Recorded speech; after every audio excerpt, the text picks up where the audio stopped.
Hello everyone, દ્રષ્ટિસ cooking ટૂરમાં આપ સૌનું સ્વાગત છે। આજે આપણે એકદમ પૌષ્ટિક એવા મગના ઢોકળા બનાવીશું। તો ચાલો બનાવવાનું શરૂ કરીએ। તો સૌપ્રથમ આપણે 1 કપ આખા મગ લઈ લઈશું। મગને આપણે 3 થી 4 પાણી વડે ધોઈને સાફ કરી લઈશું અને ત્યારબાદ તેને 5 થી 6 કલાક માટે પાણીમાં પલાળી દઈશું। 5-6 કલાક બાદ તમે જોઈ શકો આપણા મગ એકદમ સરસ પલળી ગયા છે। તો બસ હવે મગમાંથી વધારાનું પાણી નિતારી લઈશું અને ત્યારબાદ એક મિક્સર જાર લઈ લઈશું અને તેમાં પલાળેલા મગ ઉમેરી દઈશું। મગને મિક્સર જારમાં લઈ લીધા બાદ આપણે તેમાં 1 નંગ તીખું સમારેલું લીલું મરચું, 5 થી 7 કળી લસણની અને 1 ઇંચ જેટલો આદુનો ટુકડો ઝીણો સમારીને ઉમેરી દઈશું અને સાથે આપણે થોડીક કોથમીરને ઉમેરી દઈશું। હવે 1 ચમચી જેટલું આખું જીરું ઉમેરીને તેને પીસીને એકદમ સરસ આવું સ્મૂથ બેટર તૈયાર કરી લઈશું। જો તમે લસણ ના ખાતા હોય ને તો તમે સ્કીપ કરી શકો છો। હવે આ બેટરને આપણે એક બાઉલમાં કાઢી લઈશું। ત્યારબાદ બેટરમાં આપણે 1 કપ જેટલો રવો ઉમેરીશું।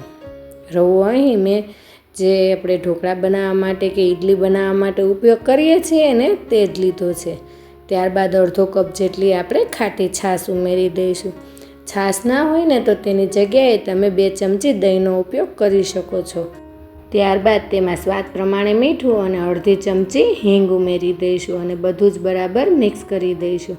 જો તમે મારી ચેનલમાં નવા આવ્યા હો અને તમને મારી રેસિપી ગમી હોય તો મારી ચેનલને સબસ્ક્રાઈબ કરવાનું ના ભૂલશો અને સાથે રહેલ બેલ આઇકનમાં જઈને ઓલનું બટન જરૂરથી દબાવજો, જેથી કરીને તમને મારી રેસિપીના નવા વિડીયોની નોટિફિકેશન મળતી રહે।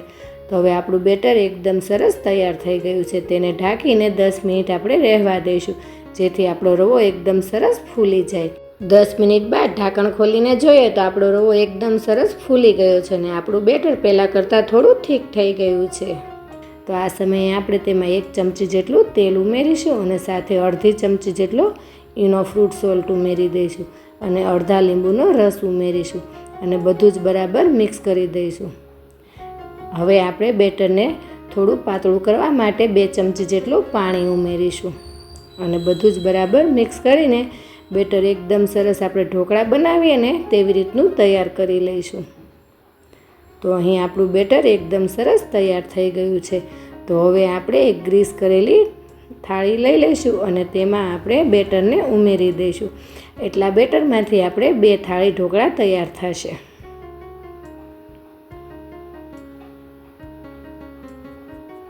હવે આપણે એક કડાઈમાં પાણી ગરમ કરવા માટે રાખી દીધું હતું, તો પાણી એકદમ સરસ ઉકળી ગયું છે।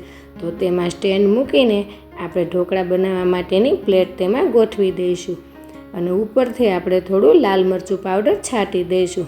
તમે અહીં થોડો મરી પાવડર પણ છાંટી શકો છો। હવે ઢાંકીને આપણે 10 થી 12 મિનિટ ઢોકળાને ચડવા દઈશું। 10 થી 12 મિનિટ બાદ આપણે ઢાંકણ ખોલીને જોઈએ તો આપણા ઢોકળા એકદમ સરસ ફૂલી ગયા છે અને ચપ્પુથી જોઈએ તો આપણી ચપ્પુ એકદમ સરસ ક્લીન બહાર આવે છે। તો આપણા ઢોકળા ચડી ગયા છે। તો આપણે પ્લેટને બહાર કાઢી લઈશું અને ઠંડી કરી લઈશું અને તેવી જ રીતે આપણે બીજી પ્લેટ પણ ચડવા માટે રાખી દઈશું। ઠંડી થઈ ગયા બાદ આપણે તેમાં કટ લગાવી દઈશું। અહીં ઢોકળાને તમે ગમતા કોઈ પણ આકારમાં કટ કરી શકો છો। એક પીસ બહાર કાઢીને જોઈએ તો આપણા ઢોકળા એકદમ સરસ જાળીદાર અને પોચા રૂ જેવા તૈયાર થયા છે અને સાથે મગમાંથી બનાવેલા હોવાથી એકદમ પૌષ્ટિક પણ છે। તો હવે આપણે આ ઢોકળાને વધારે સ્વાદિષ્ટ બનાવવા માટે વઘાર કરી લઈએ। તો એક વઘારિયામાં આપણે 1 ચમચી જેટલું તેલ ગરમ કરવા માટે રાખી દઈશું। તેલ ગરમ થાય એટલે આપણે તેમાં અડધી ચમચી રાઈ અને અડધી ચમચી આખું જીરું ઉમેરીશું। ત્યારબાદ 1 ચમચી જેટલા સફેદ તલ ઉમેરી સારી રીતે તતડવા દઈશું।